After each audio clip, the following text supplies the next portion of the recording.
13th, 12th Street, between H and I. And it's fantastic, but get here early, kids, because it's jam-packed, but it's awesome.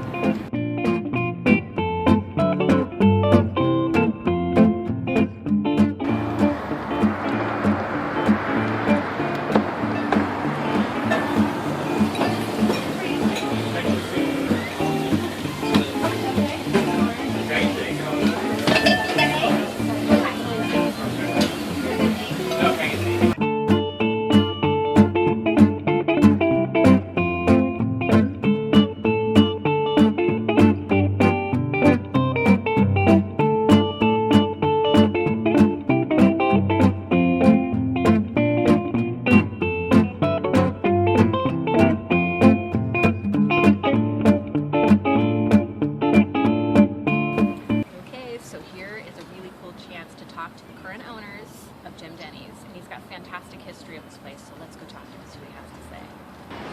Hi, I'm Jimmy, the 5th owner of Jim Denny's. The first owner, Jim, he made it through some of the hard times by selling Lucy's, single cigarettes, and pinball. People would come in, throw the 25 cents in the pinball machine. In the meantime, they wanted Lucy, so he would sell Lucy cigarettes, and that's how he got through the Great Depression. And making it all through the 30s, and then of course when World War II started, Jim packed up. He left his wife and the 5 girls working, and he went off to war for 3 years. 2 employees worked here from 42 to 45, never met Jim a day of his life. Came back from war, they said, "This is your owner." And it was their first time ever meeting their owner. After 3 years of working for the place, they got to meet their owner. 45, Jim came in, 24 hours. He basically worked from 5 a.m. until roughly 2 o'clock, 3. Went home, slept until about 9, came back, worked from 9 until about 1 in the morning. Went home, slept for a few more hours, and then 24-hour establishment, never left. Next door was Trailways Bus Depot. All back in the end, you used to have all the bus drivers come in, and you couldn't eat with your patrons. All your people ride on your bus. So they have the back, they call it the Sunshine Room. You'll see pictures inside that shows 3 bus drivers sitting in the back. They call it the Sunshine Room, and that's because they couldn't eat with the patrons off the bus also. That helped out tremendously. Everyone loved it because there was a Sunshine Room, the sun came in, but over time came the fryer came in, the slicers, health codes, violations, all that. People kept coming back no more. So that was pushed out about 85, 86. It became part of the historic landmark in 84. Ronald Reagan ate up the street for 2 years of the time he stayed at the governor's mansion, and he'd walk by here 3 times a week and he'd eat. Saying is, didn't matter who was over there, if the phone rang, they didn't care if you're the president, the vice president, there's a line, you'll get in the back of the line, just like everyone else.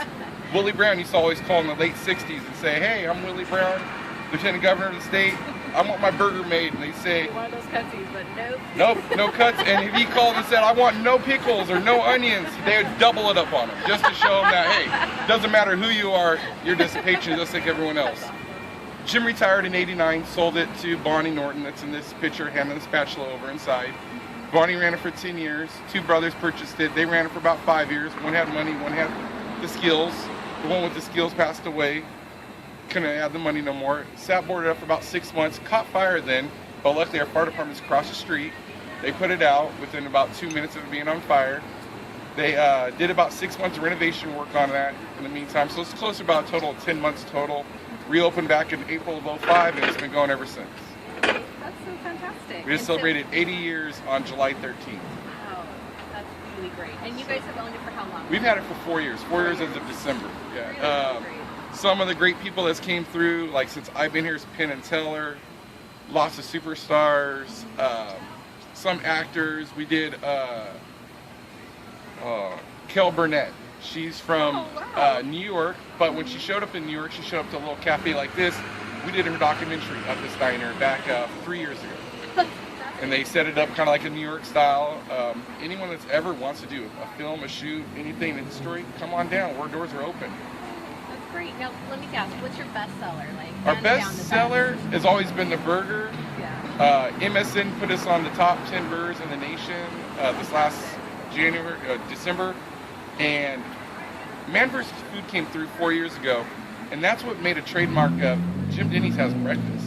No one really knew about Jim Denny's. On our signs it says hamburgers and chili. Right. No one knew about breakfast. Yeah. So now our hubcap, it's the size of a 17, 8-inch tire, and that with the spokes, the eggs, We call it the challenge. We challenge you. Throw it down in 20 minutes. We'll give you a Jim Denny t-shirt and a $10 gift certificate for the next time you come through. And the other thing is our omelet. It's called the works. We throw everything in except for the sink in the refrigerator.